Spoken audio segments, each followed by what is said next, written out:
Hi, this is Miguel Murphy, and I'm here with attorney Marlon Hill, and we're going to have a conversation about the importance of, engaging in our civic responsibilities. We're upon an election cycle, November 6th, and Marlon has some great tips that I think we can all benefit from, and I'll turn it over to you. Actually, introduce yourself. Well, my name is Marlon Hill. I'm an attorney here in Miami with the law firm of Hamilton, Miller, and Berthassil. I'm a past president of the Caribbean Bar Association.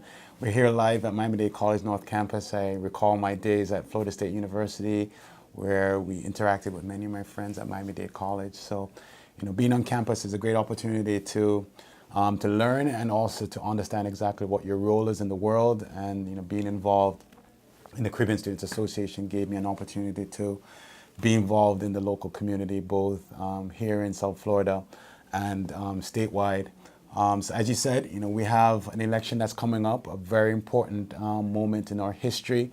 Typically, the midterm elections, Miguel, are not really followed or paid attention to by most folks, right? You have the presidential election that everyone knows, right? That was in 2016 when Donald Trump was running against Hillary Clinton. You had 2012 when President Barack Obama was running against John McCain, I believe. Was it John McCain? Yeah, I think so. 2016 and 2012. But in the state of Florida, just to kind of give you some numbers so you have a sense of exactly what the context is, we have a population in the state of Florida. Mitt Romney in 2012, and then McCain in 2008. Yes, good history. We're going to come back to some of the statistics from that presidential election. So we have about 13 million registered voters in the state of Florida. We have a population of about 19 million. And out of that 19 million black and brown people, citizens, we're about maybe 19% of that, right? So we have 13 million registered voters, 4.8 million registered Democrats, 4.6 million registered Republicans, and then the balance of the 13 million are NPAs, independents, right? So in the primary election that happened on August 28th, only registered Republicans or registered Democrats could vote on races having to do with Democrats on the ballot or Republicans on the ballot.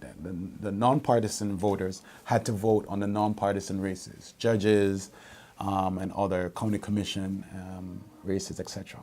In the general election, everyone votes, right?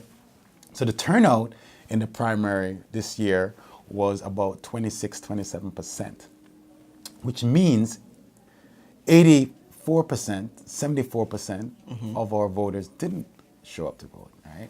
That's an improvement from 2014, when it was about 15%.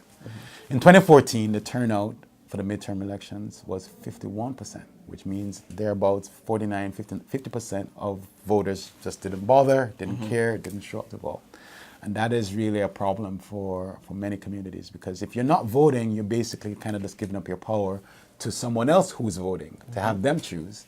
And then that is not something that's good, because you don't know if they're going to be choosing people that are supporting things you care about or doing things that you care about. So it's very important that this election, the midterm election, is so critical because we're going to be choosing a new U.S. Senator, or re-electing or choosing a new U.S. Senator for the state. We're going to be choosing a new governor because Governor Rick Scott is term limited and he is running for U.S. Senate now.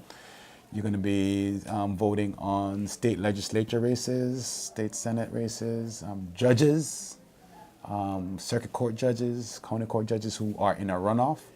It is depending on the county that you live in, whether it's Miami-Dade or Broward. So the time is coming. We're about a few days away from the deadline to register to vote. What is that deadline? Deadline is October the 9th. It's usually 30 days before the election day, right? So you can register online. You can submit a paper registration. You can mail it in. That's very, very important, because if you moved, you want to check your address, update your address, because it changes your precinct. It changes who represents you on the school board, in the city, state, and federal, depending on where you live, right? You want to update your registration because you need to update your signature. Because when you do vote by mail and you fill out your ballot and you put it in an envelope and you sign it, they're looking at your signature on your vote by mail, and they're looking at your signature at your voter registration. If it doesn't match up, they send you an affidavit to update it and correct it. They're supposed to send you an affidavit to correct it. So just to touch on the vote by mail option, because There's some questions. yeah, Yeah. yeah. What are your thoughts on that process? Does it work? Like, I mean, it should work. It does work, and I do it. I request all elections. I get a vote by mail. It is my preferred way because I get time to research. I get time to think about, ask questions. I can track it like an express mail package. I can check when it leaves the election office. I can check when it arrives at my house. And then when I send it back, no postage necessary, I can check when it's received and approved and accepted online. So I can like a barcode. Is there a deadline to choose that option? Yeah, so the vote by mail deadline is October 31st. Okay. Right, so you can choose, if you're a Florida resident and you're in Medellin, Colombia right now, and you're a U.S. citizen, you're there, you can request an overseas ballot. If you're a U.S. citizen, you still live in Florida, you can get an overseas ballot. They send it to you by email, and you send it back. So you have vote by mail, that's the first option. Early voting starts on October 22nd. The Miami-Dade County Commission with the mayor expanded early voting locations from 20 locations to now 22, maybe 23. The FIU South Campus, Miami-Dade North, and then they're looking at another location in South Dade. In early voting, you can go to any location. So let's say you have an appointment in Doral, and it's October 23rd. And you say, oh man, I could vote. So go to the Doral office. You go to FIU office. Let's say you have an appointment downtown. You can go to the government center and vote. So any location, you can go to any early voting location. October 22nd, look at the hours, to November the 4th. And then the third way, if you procrastinated, is you need to be in line by 6:59 p.m. on November the 6th. You need to take with you your sample ballot. How do you get your sample ballot? You go online. You just go to your voter lookup. The best website that I can give, that's easy to remember, is iwillvote.com. That will tell you your voter status. Everything is correct with your voter registration, your address. You can print your sample ballot. You print it out. It's 8 pages this year because you have the federal races, state races, judicial races, 13 constitutional amendments, the state constitution. If you live in Miami-Dade, there are going to be about 8 charter amendments for the county. And then you also have a question from Miami-Dade County School Board. Next week, we will have a different session with Miguel, another lunchside, fireside chat, where we're going to go down every single amendment, try to explain them, go through the legalese and what it means in layman terms. If you vote yes, what happens? Because all voters throughout the state have to vote 60% in order for that amendment to pass. But a few years back, I think about 7 years ago, 8 years ago, it was by majority. This time, they're making it a little bit more difficult to change the Florida Constitution because you don't want anything in the Constitution, right? So the amendments include, increasing tax exemptions on a homestead, banning onshore drilling, oil offshore drilling, restoring felon rights, includes things like supermajority votes to raise taxes and stuff like that. So there's a number of different ways that you can get an amendment on the ballot. Very complicated, but it's your duty as a citizen to do the homework and put in the time. Don't just not vote just because you just don't know who, right? Ask questions, call your friends, call people that you work with, because when you're not voting, someone else is, and they are, supplementing your own currency. This is the one currency, Miguel, where your face is on it and no one else's face is on it. Think about it that way. If you pick out a dollar bill, right? I think I have a dollar bill somewhere here, right? Where's my money? Right. So think of this as your vote, right? And this is your one vote, $1. I have a $5 bill. It's let's use a $1. Okay. This is your one vote, and your face is on here.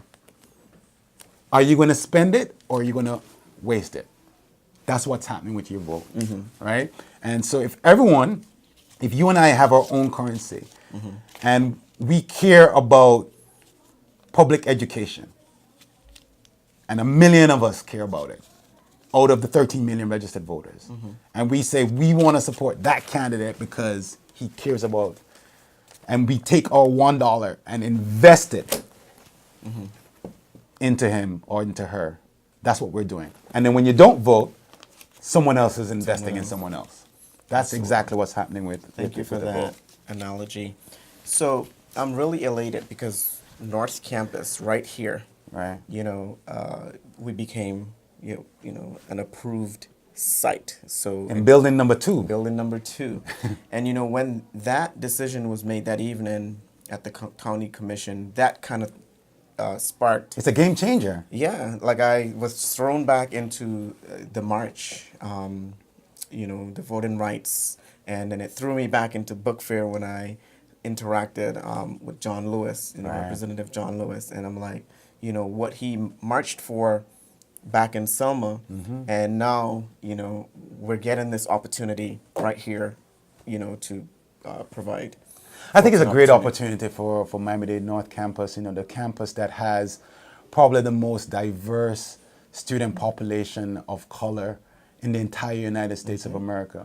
50,000 students, 80% of those students, either parents born in a different country or have a different accent or a different language.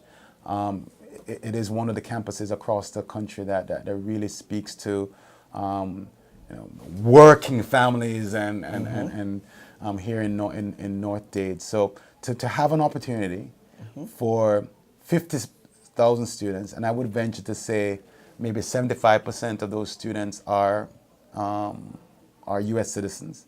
So let's say 75% of the 50,000 are U.S. citizens. They are likely older than 18 years old, most of them, right? So which means that they should be registered to vote. So let's say out of that 75,000, let's say that's 40,000. All voted 100%, 100%, 40,000. In the last 2 gubernatorial elections, Governor Scott won by 70,000. In President Obama's election in 2008 and 2012, he won by 65,000. So then, again, do the math.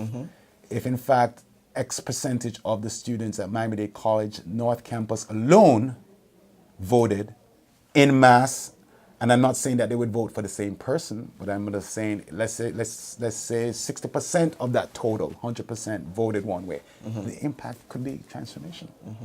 Right? So you come to class, you're here part-time, you're working with family. You have another lack of an excuse not to vote and take advantage of the fact that the early voting location is going to be right here from October 22nd to November the 4th. Any of those hours, any of those days, as long as you show up, spend 5 minutes after you prepare your ballot, it will be one of the easiest things that you do to have an impact on the world. Awesome.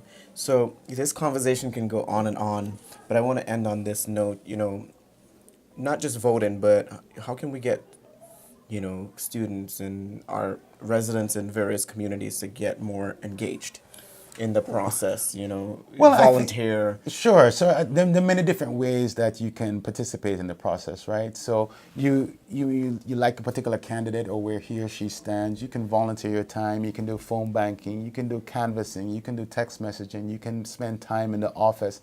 It's very important for you to support the leaders. Even when you have elections right here on campus and you're voting for student government president and your officers, they come to you before you in the auditorium and they say they're going to do this and protect tuition and, make sure that we have Doritos in the snack machine or, Well, no, it's what's the issue these days? Scantrons, make sure we have Scantrons, right? So they advocate. So they put forward a vision, right? And then you have to decide between the candidates who do you like? Who do you believe? Who do you trust? Who do you think you can hold accountable? Who has the best volunteer parties and who's been effective in their student organization, whether it's the Black Male Initiative or Hispanic Students Association, and they have a record. And you look at that And then you make a decision and you vote. And then when you look at the percentage of those who participate in SGA elections, what percentage? It's similar and comparable to the numbers that you gave. In the general Yeah. election, right? Yeah, 50%. it- And it- so it's not 60 and 70 and No. 80%. Can you imagine if that additional 10%, right? So the 2014 it was 50%. Let's say we increased it to 60% turnout or 65% turnout. It could really change the game. I don't think people really understand how impactful the math could be just by. So if you have a group of friends, and let's say it's 10 friends, it means then that 50% of your friends didn't show up. So if you can just take care of your 10 friends and say, are you prepared? You're registered, let me help you. And just take care of your 10, you take care of your 10, you take care of your 10, we could really have an impact. And that's what we're really trying to do. Michelle Obama is going to be here this week in Miami. She's coming from a tour from all across the country when we all vote. Promoting more greater voter engagement is a nonpartisan effort. And she's trying to give the message that you have to really exercise your voice, right? And it's so critical to the transaction of the democracy, right? It doesn't work with one person giving and not another person taking or giving and taking. It has to work both ways. So if you're 18 and you're a U.S. citizen, your friends who are permanent residents can't vote. Their parents are paying taxes, but they can't vote.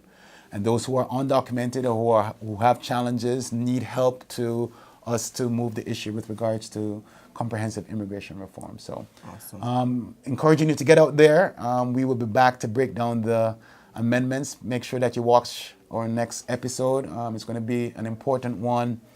It's very complicated, but we have some great resources we're going to share with you to kind of understand what each ballot amendment. When we're done, you'll be confidently be able to fill out the sample ballot, and it takes you 5 minutes to complete your vote. Awesome. So, to end, website to register to vote.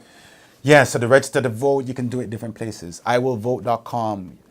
Register to vote Florida.org is one website.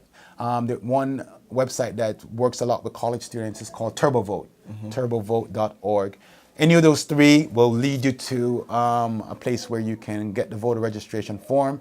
Make sure it's postmarked by October the 9th. Postmarked by October the 9th, not October the 10th at midnight. It will not be accepted. Awesome.